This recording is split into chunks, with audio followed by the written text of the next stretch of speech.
Eu estou fazendo essa aula, gravando essa aula, para explicar para vocês sobre os problemas da norma culta, da língua portuguesa. Vocês se lembram que eu enviei os exercícios, enviei os slides e alguns exercícios para vocês? Então hoje resolvi fazer essa gravação para explicar. Vou compartilhar os slides, tá? Só um instantinho.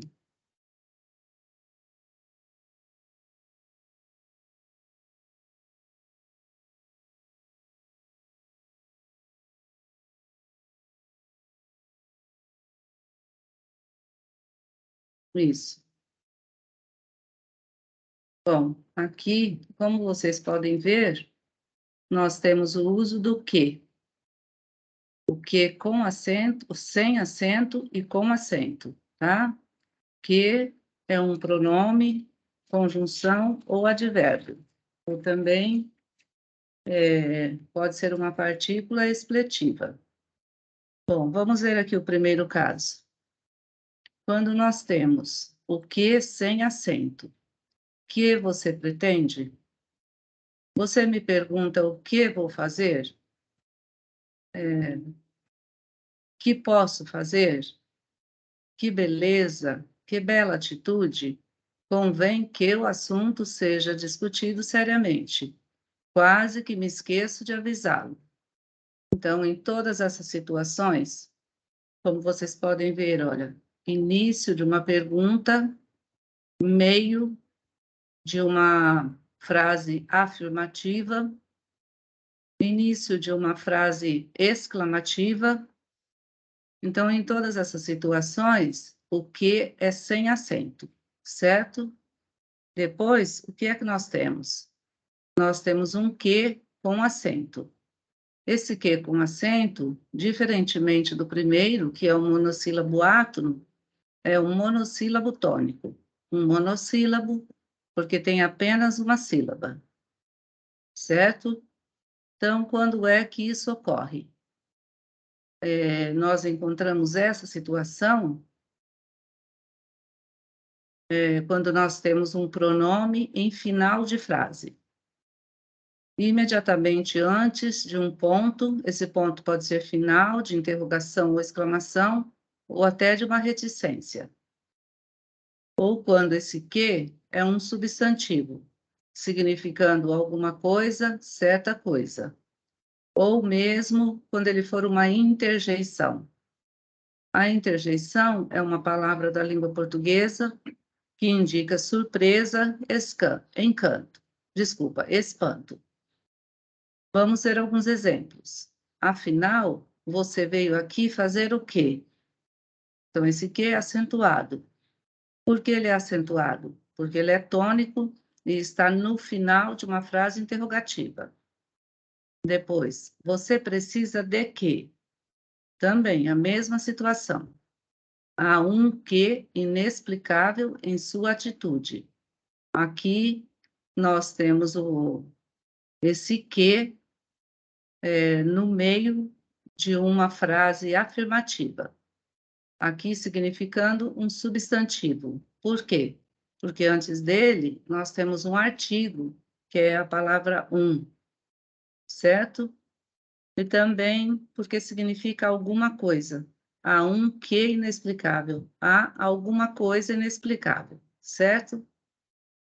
Já neste último exemplo, que conseguiu chegar a tempo, neste caso, nós temos uma interjeição, porque a palavra está indicando uma surpresa ou espanto, certo? Então, nesse primeiro slide, nós vimos sobre o uso dos dois ques. Vamos agora para o uso do porquê.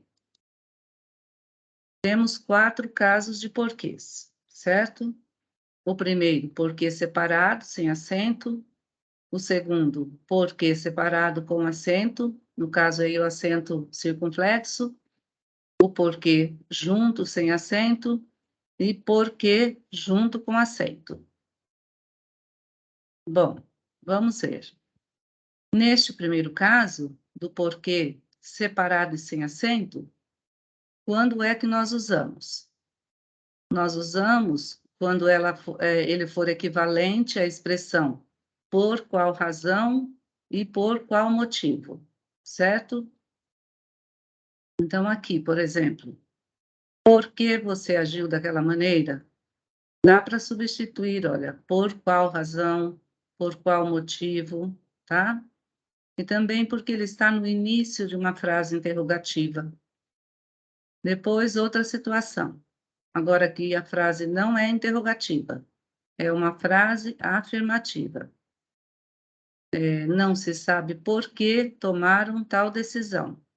Não se sabe por qual razão, por qual motivo tomaram, alguém, né, tomou uma determinada decisão. Não é fácil saber por que a situação persiste em não melhorar. Aqui, no caso, por quê, é por qual motivo e por qual razão também. Então, vocês devem sempre substituir, no caso aqui, esse porquê, né, a expressão, pelo seu significado, que assim fica mais fácil de entender. Outra oração. Leia a matéria intitulada Por que os corruptos não vão para a cadeia? É impressionante. Então, aqui mais um caso do porquê separado, também significando por qual razão, por qual motivo, certo? Vamos ver um pouquinho mais para frente um outro caso do porquê separado. Depois eu volto naquele outro caso.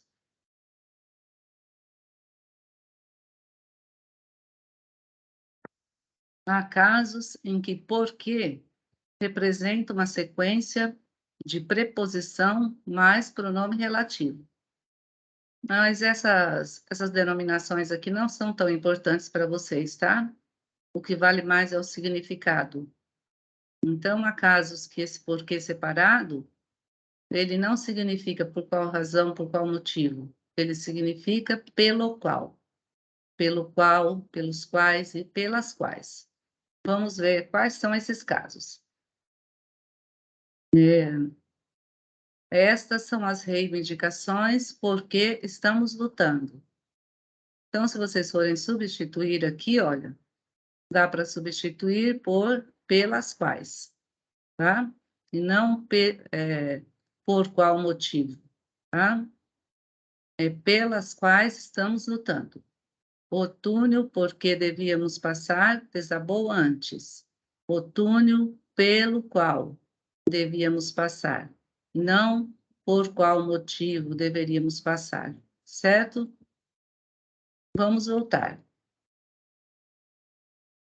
Agora, nós temos o segundo caso, que é desse porquê separado e com acento circunflexo. Se ele surgir no final de uma frase, antes de um ponto, pode ser um ponto final, um ponto de interrogação, ou de exclamação ou de reticências, ele vai aparecer assim. Então, quando o porquê surgir no final de uma frase, antes de um ponto final de interrogação, de exclamação ou reticências, ele será grafado dessa maneira, será escrito assim, tá? Com acento. Nesse caso, esse monossílabo, né? O que, ele passa a ser tônico, tá? Então, não é tão difícil assim. Sempre no final de frase, tá? Nós escrevemos o porquê com acento. Porquê separado com acento. Que não é esse caso, tá? Aqui, o porquê não aparece no final da frase, mas sempre no início ou no meio. E aqui, sempre no final. E seguido desses pontos, ponto final, de interrogação, exclamação ou reticências, tá? Nesse caso aqui, ainda não terminou, por quê? Então, olha, final de frase com ponto de interrogação. Sendo assim, o porquê é separado com acento. Você tem coragem de perguntar por quê? Também é uma oração interrogativa E no final o porquê, antes de um ponto de exclamação e de interrogação. Sendo assim, ele se escreve separado e com acento circunflexo, certo? Depois, claro, porque, claro, porque, também a mesma situação. Não sei porquê, tá? A mesma situação. Final de frase, antes de ponto de exclamação, então será escrito de separadamente e com acento circunflexo, certo? Vamos para o quarto caso. O quarto caso é esse aqui, olha. É o porquê junto e sem acento, tá? Não, esse é o terceiro caso. O primeiro foi separado e sem acento, o segundo separado com acento, o terceiro é junto e com acento. Então, o que é que nós temos? Qual é o significado desse porquê junto e com acento? Ele significa pois, já que, uma vez que, como, tá? Ele tem a ideia de explicação, de finalidade. A situação agravou-se porque muita gente se omitiu. Ou seja, a situação se agravou com qual finalidade? Devido muita gente ter se omitido, tá? Sei que há algo errado porque ninguém apareceu até agora. Também uma explicação, olha, por que é que a pessoa sabe que há algo errado? Devido ninguém ter aparecido até aquela hora. Sempre, então, junto e sem acento. Vocês vão ver que ele aparece sempre no meio da frase, tá? Sendo que na primeira parte dessa oração, nós temos um verbo aqui, olha, e na segunda parte outro verbo, tá? Aqui também, olha. No caso aqui o verbo é agravou e aqui é omitiu. Aqui é a e aqui apareceu. Aqui também eu sei, tá? Sei que há algo errado, eu já li essa, né? Você continua implicando comigo. É porque não abro mão de minhas ideias? Novamente, uma explicação, olha. Por que é que a pessoa continua implicando comigo? Porque não abro mão das minhas ideias? Então, a pessoa está fazendo essa pergunta, tá? Então, aqui nós temos uma explicação, certo? E também vamos usar junto, e dos dois lados aqui, ó, desta oração, é uma oração composta, que possui o que é o verbo ser de um lado, e o abrir do outro lado, certo? Então, sempre no meio da oração. Este porquê, ele também pode indicar finalidade. Quando que ele indica finalidade? Quando ele significar para que, a fim de que, a fim de. Não é muito frequente esse uso na língua portuguesa. Não julgues porque não te julguem. Fica até meio estranho, né? Mas não, olha, não te julgues para que não te julguem, tá? Agora, vamos para o quarto caso, que é o uso do porquê junto com acento, certo?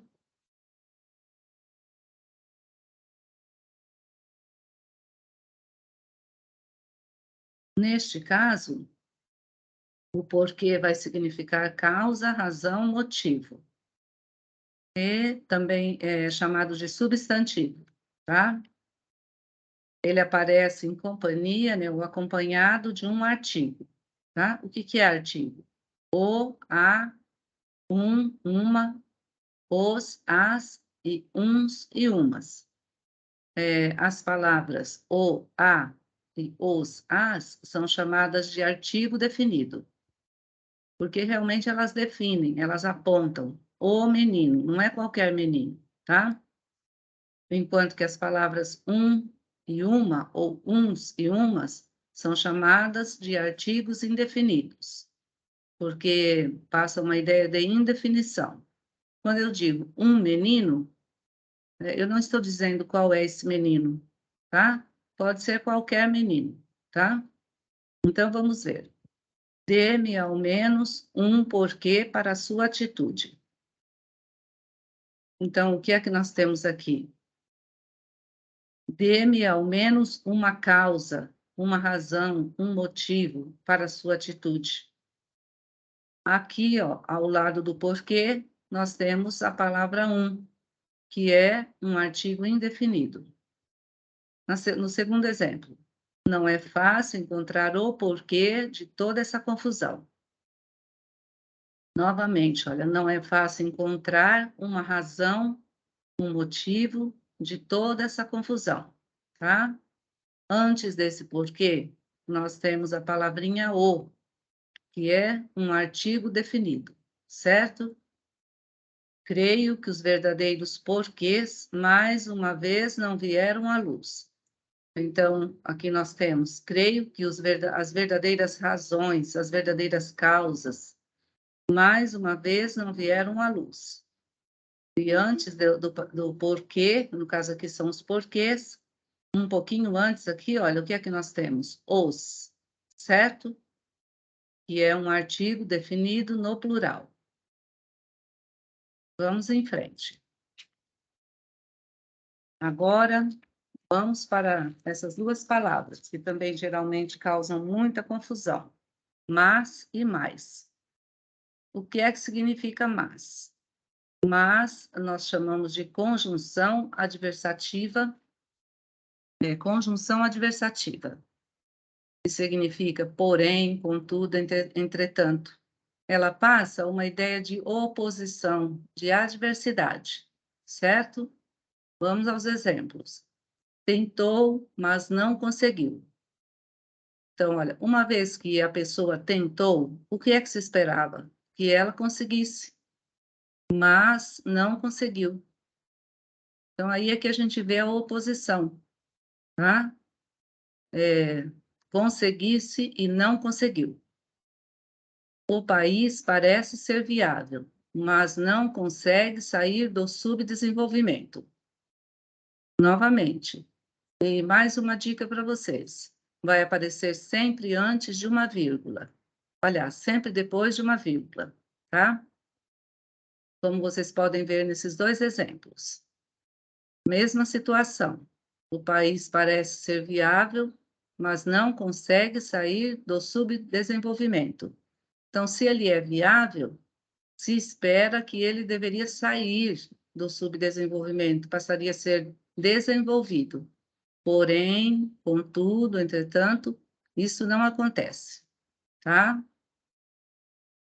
Agora falando sobre o pronome mais, pronome ou advérbio de intensidade mais. Mais passa a ideia de soma, de adição, e se opõe à palavra menos, certo? Exemplos. Ele foi quem mais tentou, ainda assim não conseguiu.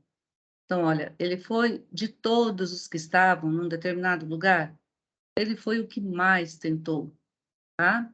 Ele se sobressaiu aos demais. É um dos países mais miseráveis do planeta, tá? Então, no planeta existem vários países, mas esse país, que nós não sabemos qual é, ele é um dos mais miseráveis do planeta. Ele, ele se sobressai entre os demais, certo? Vamos agora para o uso de mal com L e mal com U. Mal com L é chamado de advérbio, substantivo ou conjunção. Como advérbio, ele tem o significado de irregularmente, erradamente, de forma inconveniente ou desagradável, e se opõe à palavra bem. Então, mal e bem. Vamos aos exemplos. Era previsível que ele se comportaria mal. Fazendo a substituição ali com os significados, era previsível que ele se comportaria erradamente, de forma inconveniente, certo? Era evidente que ele estava mal intencionado. porque suas opiniões haviam repercutido mal na reunião anterior.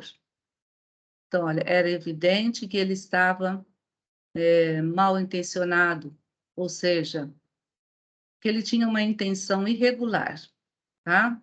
E por que isso? Porque suas opiniões haviam repercutido erradamente na reunião anterior. Sempre é importante que vocês façam essa substituição, para que vocês entendam. A seleção brasileira jogou mal, mas conseguiu vencer a partida. Quer dizer, ela não fez tudo certo, como deveria ser feito. Alguma coisa ou algumas coisas foram feitas erradamente, certo? Também uma outra forma é vocês fazerem a oposição com a palavra bem. Porque, por exemplo, se vocês pegarem mal com o, qual é o antônimo que a gente chama, o oposto de mal com o? Não é bem, é bom, certo? Então fica mal com L e bem, e mal com U e bom, tá? Agora vamos ver mais um caso de mal com L. Ele pode significar um substantivo dentro da gramática, pode receber esse nome de substantivo, que isso também não é o mais importante para vocês. O mais importante é vocês entenderem o sentido da palavra, tá? Neste caso, ele vai significar doença ou moléstia.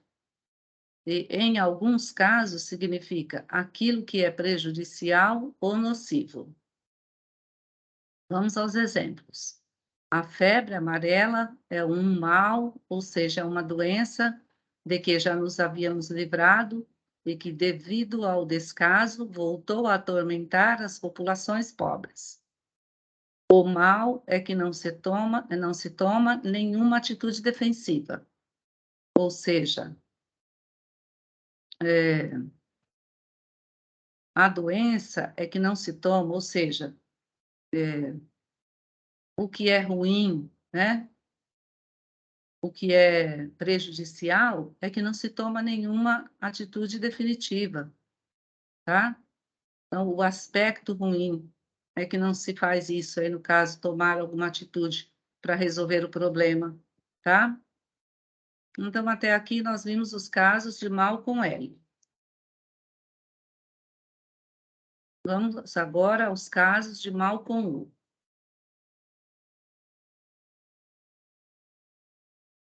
Ainda tem mais um caso aqui, olha, de mal com L. Ele pode designar conceito moral ligado à ideia de maldade. Também, nesse sentido, a palavra se opõe a bem.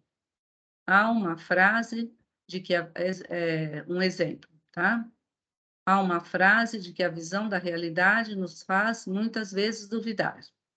O mal não compensa, tá? O oposto aqui seria bem, se fosse assim, o bem compensa, tá? Então, o mal aqui está sendo ligado à ideia de moral, à ideia de maldade, de que a maldade não compensa.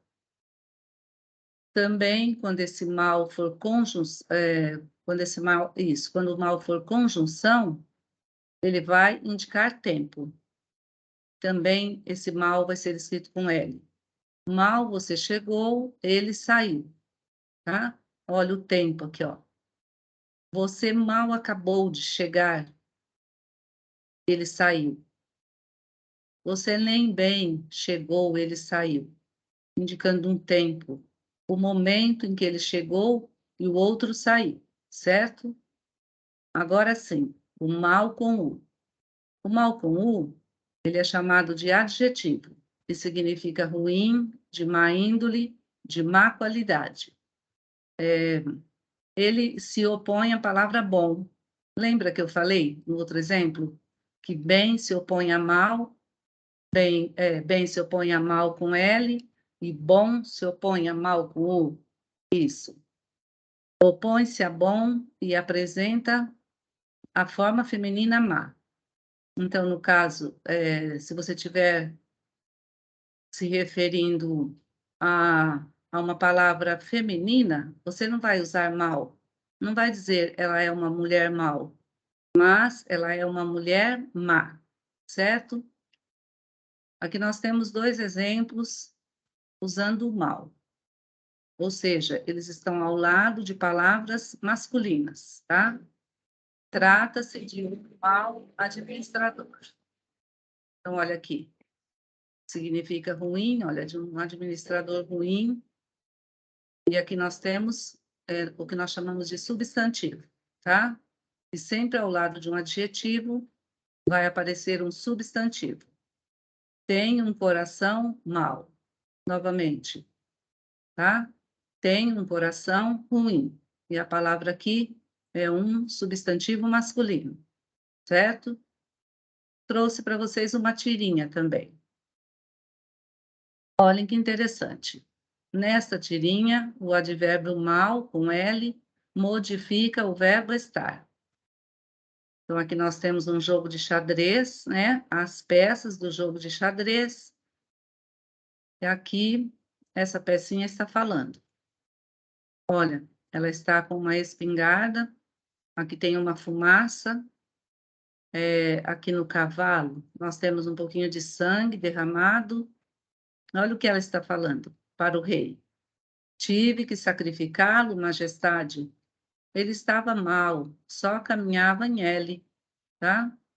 Ó, ele estava mal, ele não estava bem, ele só caminhava em L. E é o que o cavalo faz no jogo de xadrez. Na verdade, isso aqui é uma piada, né? Uma tirinha humorística do Laerte, tá? Vamos em frente.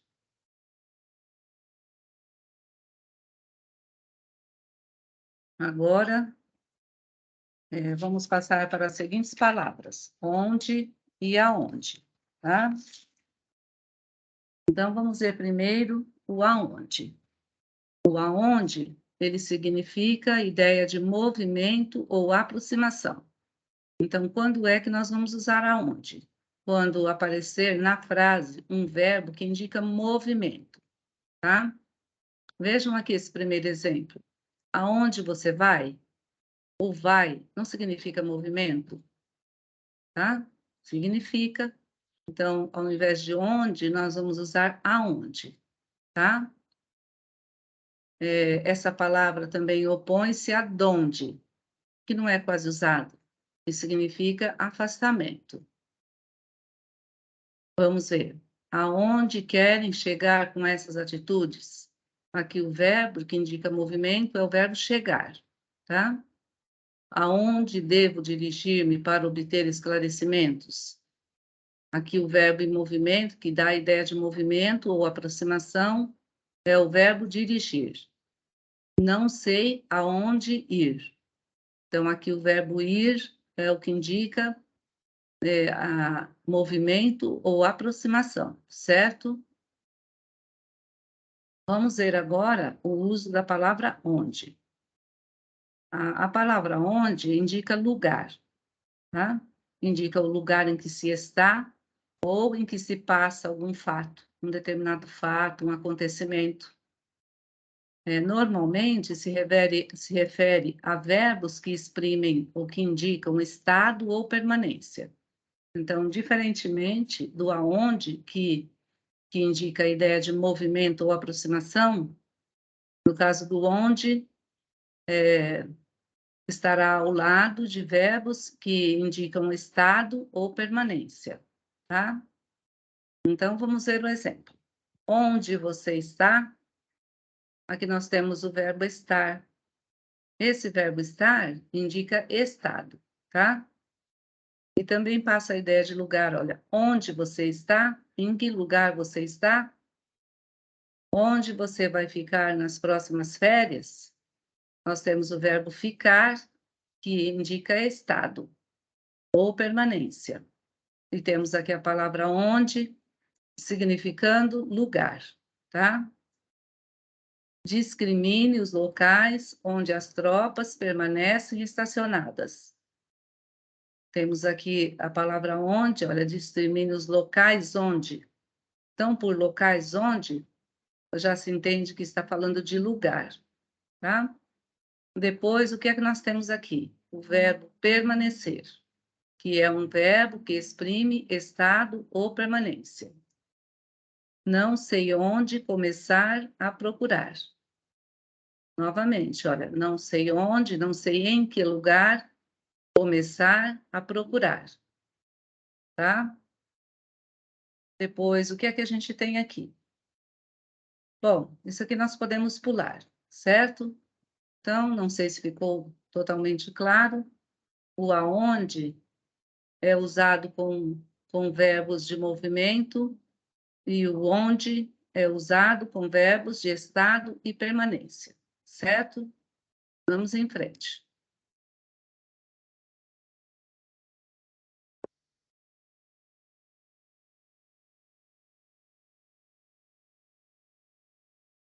O que é que nós temos aqui? Agora nós temos a expressão a par e ao par. Essa expressão, a par, tem o sentido de bem informado, ciente. Vamos aos exemplos. Mantenha-me a par de tudo que aconteceu.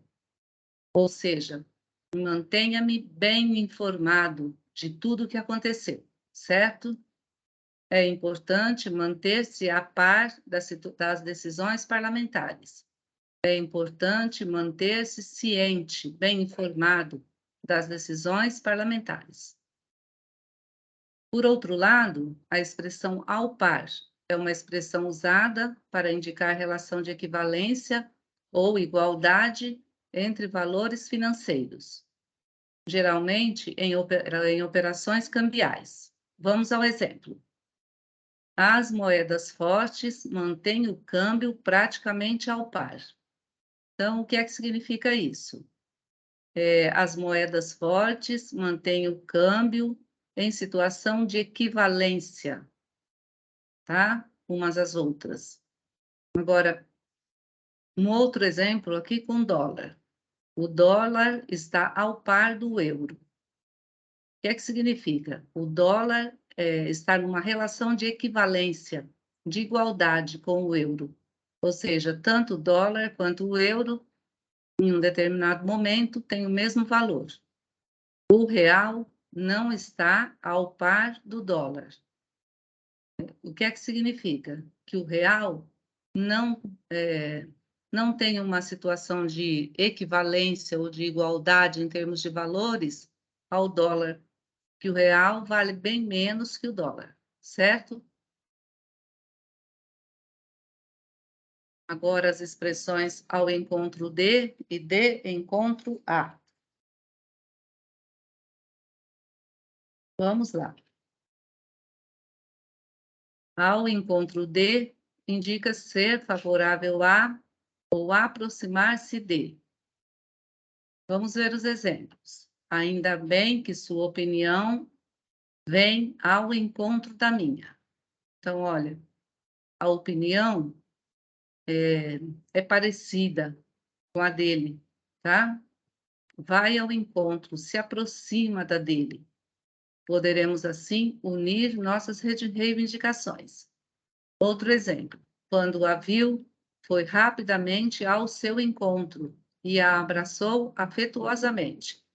Ou seja, quando a viu, aproximou-se dele e a abraçou afetuosamente, certo? Então, ao encontro de significa aproximar-se. Agora, um exemplo, agora a explicação da expressão de encontro a. Essa expressão, ela pode indicar oposição, choque ou colisão. Vamos aos exemplos. Como você queria que eu o ajudasse se suas opiniões sempre vieram de encontro às minhas? Nós pertencemos a mundos diferentes. Então, o que é que significa que esse de encontro às minhas? Significa que as opiniões se chocam, tá? Que as opiniões são diferentes. Outro exemplo, o caminhão foi de encontro ao muro. Ninguém se machucou, mas os prejuízos foram grandes. Então, o que é que significa isso? Que o caminhão se chocou com um muro, certo? Então, retomando, ao encontro de significa a aproximação, mas não no sentido de choque, tá?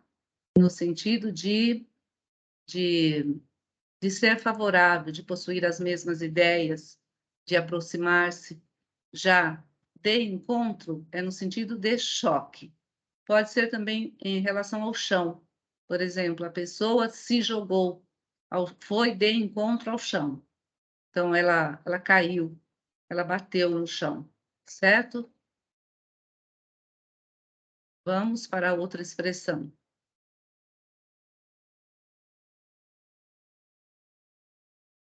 Nós temos aqui essas duas palavras, olha. A sem H e sem acento, e A com H e com acento, indicando tempo. O verbo haver é usado em expressões que indicam tempo transcorrido. Tais fatos aconteceram há 10 anos. O que é que significa isso? Que esse tempo aqui é um tempo decorrido, olha. Já faz 10 anos que alguns determinados fatos aconteceram, tá? Então, a ideia de tempo. Sempre que vocês tiverem que indicar tempo decorrido, vocês vão usar esse A com H e com acento, tá? Não existe na língua portuguesa o A com H sem acento, certo? Quando o verbo é usado nesse sentido, ele corresponde ao verbo fazer. Então, se nós substituíssemos aqui, olha, tudo aconteceu faz 10 anos. Nós não usamos fazem 10 anos. Não, sempre no singular. Agora, vamos ver o uso do A sem o H. A preposição a surge em expressões em que a substituição pelo verbo fazer é impossível. Então, vamos ver. O lançamento do satélite ocorrerá daqui a 2 semanas. Aqui nós temos o quê? Uma ideia de futuro. Olha, o lançamento do satélite, primeiro, ocorrerá, o verbo está no futuro, ocorrerá daqui a 2 semanas, né? Então, ela não aconteceu ainda. Ou seja, ele não aconteceu, ainda vai acontecer o lançamento do satélite. Me parece que falei foguete, mas é do satélite, certo? Então, ainda vai ocorrer daqui a 2 semanas. Partiriam dali a 2 horas. Então, olha, partiriam também passa a ideia de futuro, de tempo futuro. Então, partiriam dali a 2 horas, tá? Então, estavam faltando ainda 2 horas para que eles partissem, tá? Então, o que é que a gente tem aqui? Retomando. Nós temos o uso do A com H e com acento, para frases que indicam passado. E o uso do A apenas, sem acento, para frases que indicam futuro, certo? Vamos ao exemplo dessa tirinha. Sargento, quero ter uma conversa de homem para homem com você. Aí o sargento diz, tá. E faz o quê? Vira as costas e diz, daqui a uns anos a gente se fala, tá? Olha a cara desta pessoa que falou com ele, né? Que deve ser alguém superior a ele, tá? O que ele quis dizer aqui, olha, daqui a uns anos, então bem mais para frente, a gente se fala, tá? Na verdade, ele não queria falar, né, com seu superior, certo? Vamos em frente.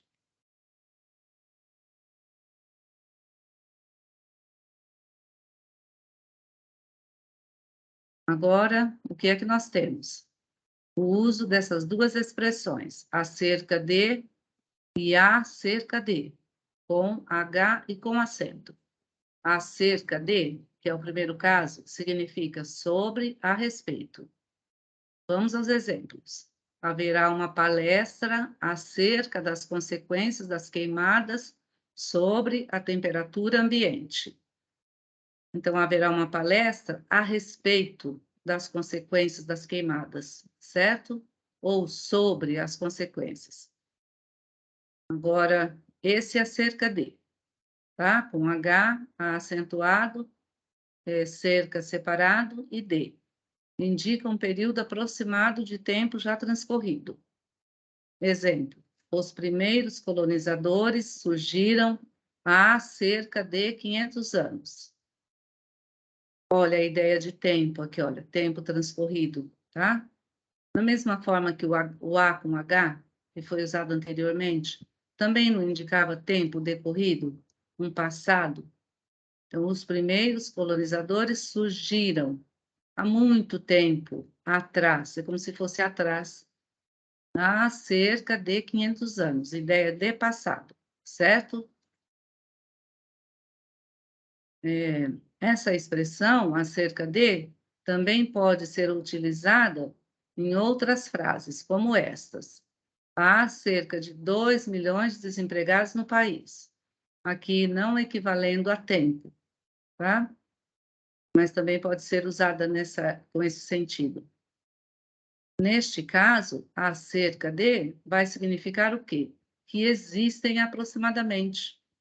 Olha, há cerca de 2 milhões de desempregados no país, existem aproximadamente 2 milhões de desempregados no país, certo? Vamos para mais este caso.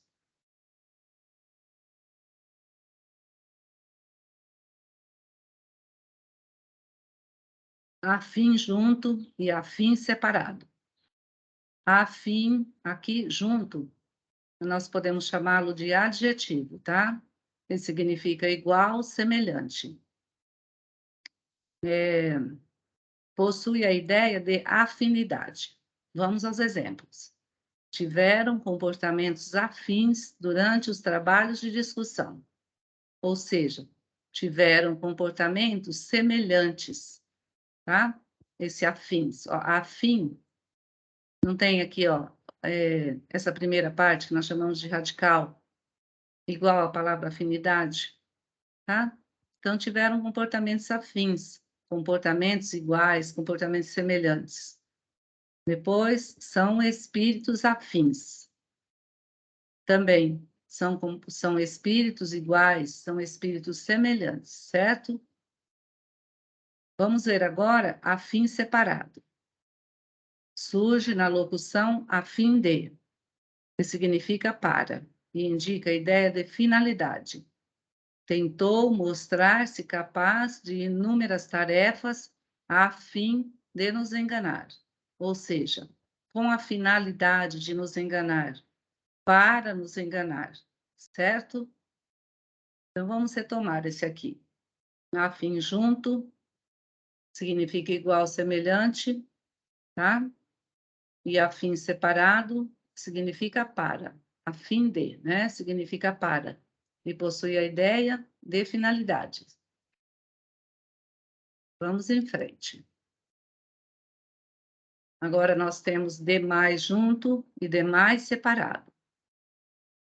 Demais junto pode ser considerado advérbio de intensidade. E pode ser não, né? É considerado um advérbio de intensidade. E possui o sentido de muito. Quando é que ele aparece? Ele aparece junto a verbos, adjetivos e outros advérbios. Vamos aos exemplos. Aborreceram-nos demais. Isso nos deixou indignados demais. Se vocês fizerem a substituição, o que é que vocês vão encontrar? Aborreceram-nos muito. Isso nos deixou indignados, nos deixou muito indignados, certo? Estou até bem demais. Estou muito bem. Então, sempre que for o demais junto, significa muito. Mais alguns significados do demais junto. ele também pode ser um pronome indefinido, e vai significar os outros ou os restantes. Vamos aos exemplos.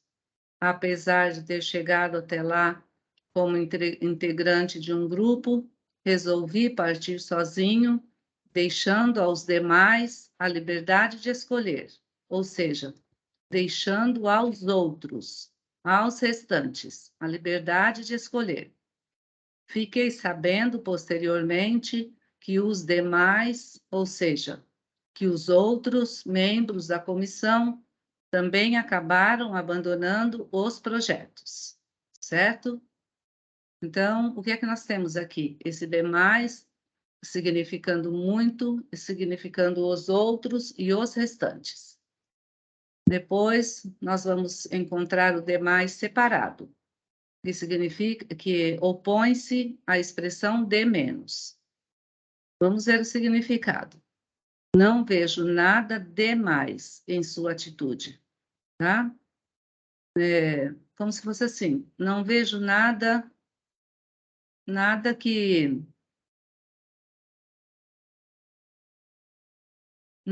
o comprometa, alguma coisa nesse sentido, tá? Nada demais, nada que o comprometa. Outro exemplo, decidiu-se suspender o concurso público porque surgiram candidatos demais, tá? Então, também nesse sentido.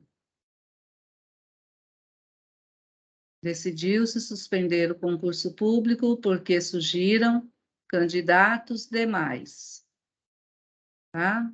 Surgiram candidatos sobrando, tá? Nesse sentido.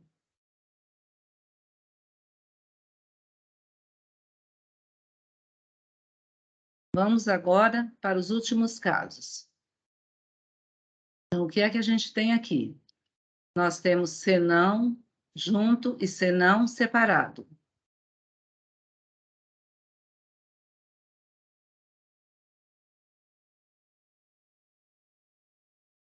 Senão junto equivale a caso contrário ou a não ser. Vamos aos exemplos. É bom que ele chegue a tempo, senão não haverá como ajudá-lo. Ou seja, caso contrário, não haverá, ou seja, não terá, nem não se terá como ajudá-lo. Não fazia coisa alguma senão criticar. Não fazia coisa alguma a não ser criticar. Esse senão separado, ele aparece em orações condicionais, ou seja, em orações que indicam uma condição, tá? E equivalem ao sentido de caso não. Se não houver seriedade, o país não sairá da situação melancólica em que se encontra. Dá para ser substituído por caso não haja, olha aqui, ó, equivale a caso não. Caso não haja seriedade, o país não sairá da situação melancólica em que se encontra. Também aqui nós temos uma oração condicional. Existe uma condição para o país sair dessa situação em que se encontra. Qual é a condição? Que tudo seja tratado com mais seriedade, tá? Caso contrário, o país não sairá. Vamos ao último caso agora. Na medida em que e à medida que. Na medida em que exprime relação de causa e equivale a porque, já que ou uma vez que. Vamos aos exemplos. O país não alcançou índices de desenvolvimento humano satisfatórios na medida em que não investiu adequadamente em saúde e educação. Então, por que é que o país não alcançou esses índices? Por que não investiu, tá? Dá para substituir a expressão na medida em que pela expressão por quê. Mais um exemplo. Na medida em que os projetos foram abandonados, a população carente ficou entregue à própria sorte. Na medida em que. Então, uma vez que os projetos foram abandonados, a população carente ficou entregue à própria sorte. Nós podemos também inverter aqui, olha. A população carente ficou entregue à própria sorte porque os projetos foram abandonados, certo? Vamos ao último caso, que é o caso de à medida que. Essa expressão indica proporção, desenvolvimento simultâneo e gradual, e equivale à proporção que. Vamos aos exemplos. Os verdadeiros motivos da renúncia foram ficando claros à medida que as investigações iam obtendo resultados. Então, os verdadeiros motivos da renúncia foram ficando claros à proporção que, tá? Equivale à medida que a ansiedade aumentava à medida que o prazo fixado ia chegando ao fim, à proporção que o prazo fixado fosse chegando ao fim, certo? Depois nós temos os exercícios, mas vou gravar uma outra aula só para corrigir os exercícios, certo? E gostaria que vocês soubessem que a explicação, né, a parte teórica e os exercícios foram retirados desses dois livros, certo? Gramática da Língua Portuguesa, do professor Pasquale Ulisses, e curso prático de gramática, do professor Hernani Terra.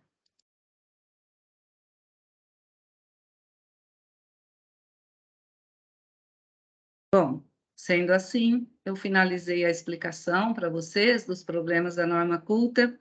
Eu espero que vocês tenham entendido.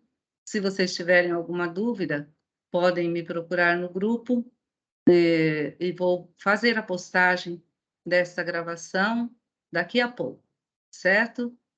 Aí, logo mais, talvez a semana que vem, talvez não, provavelmente a semana que vem, estarei postando, a resposta dos exercícios, certo?